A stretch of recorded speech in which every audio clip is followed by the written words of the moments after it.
Сәлем достар, бүгін сіздермен француз тамағын жасаймыз. Оған картошканы шұқалап, осылайынша видеодағыдай бәрін турап аламыз.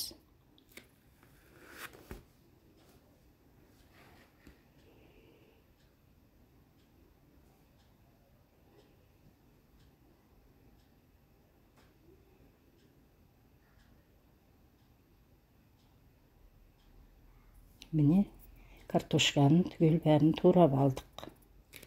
Енді болгар бұрышын соломка етіп турап аламыз оны да.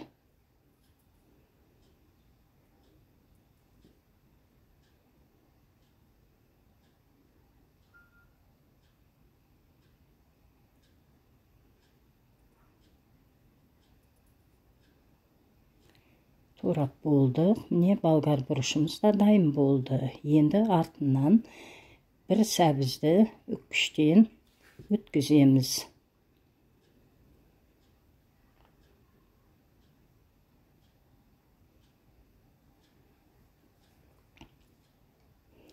Сәбізіміз дайын болды. Енді пиязды видеодағыдай турап аламыз оны да.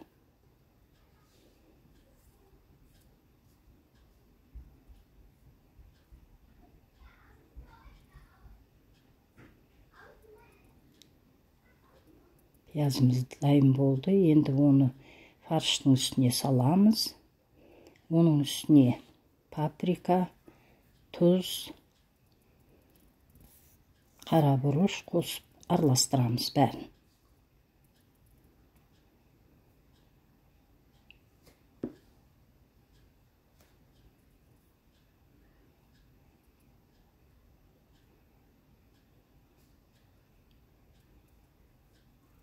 Tuzumuzu salып жатырмыз.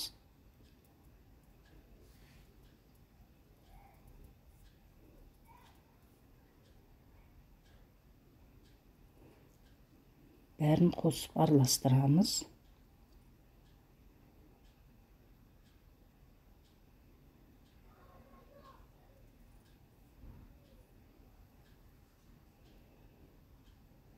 Farşımız dayım болды.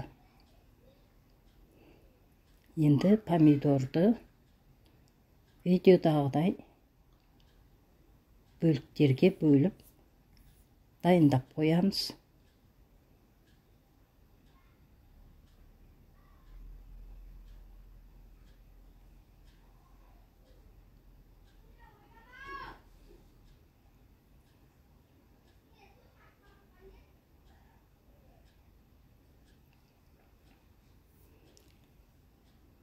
Pomidorumuz dayım болды.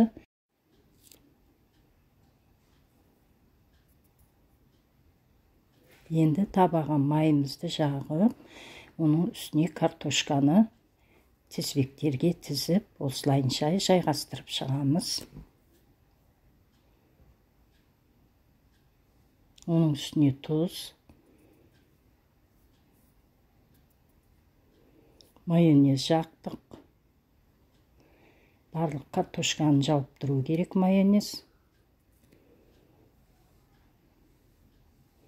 Оның үстіне фаршты салып, оны да жайғастырып аламыз бәрін.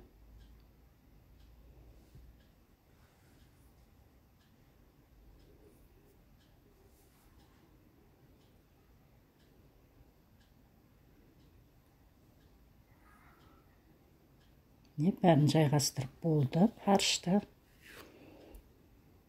Енді үстіне үккіштен өткізілген сәбізді жайғастырамыз.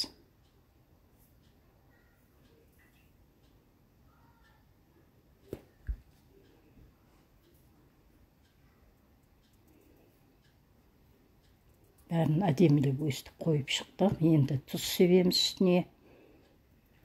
Оның үстіне болгар бұрышын қойып шығамыз.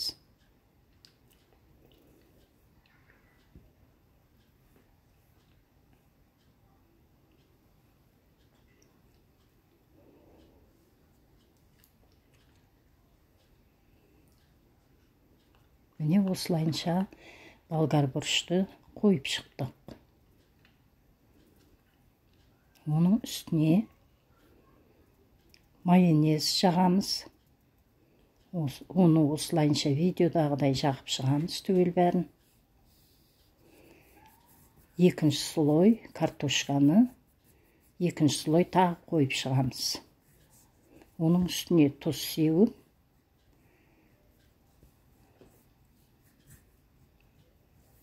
майонез жағамыз.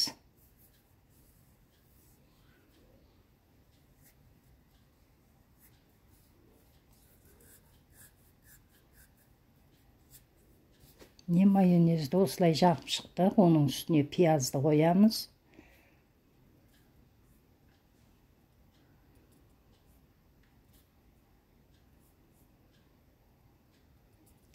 Сәбізді енді үстіне тағы бір слой фарш қоямыз.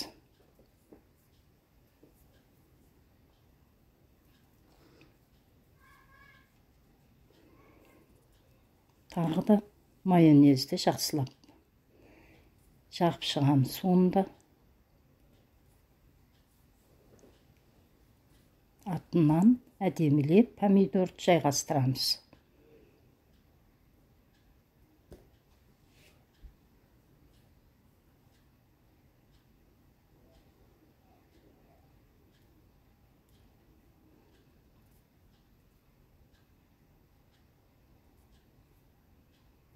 Помидорды осылайынша жайғастырып алдық. Үстіне тұзымыз себеміз.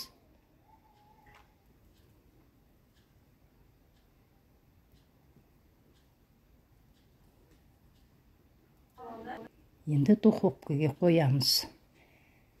30 минутқа духовкаға пісіріп аламыз. Одан кейін үккіштен өткізілген сырды үстіне сеуіп, осылайынша духовкаға пісіріп алдық. Міне француз тамағы дайын болды. Өте дәмді, сүйкімді, майсыз, жегенге өте ыңғайлы, жұмсақ тамағымыз дайын болды. Егер де видеомыз ұнаған болса, сіздерге өз пікірлеріңізді жазып, подписация жасап, комментарий жазып, лайк басуды ұмытпаңыздар.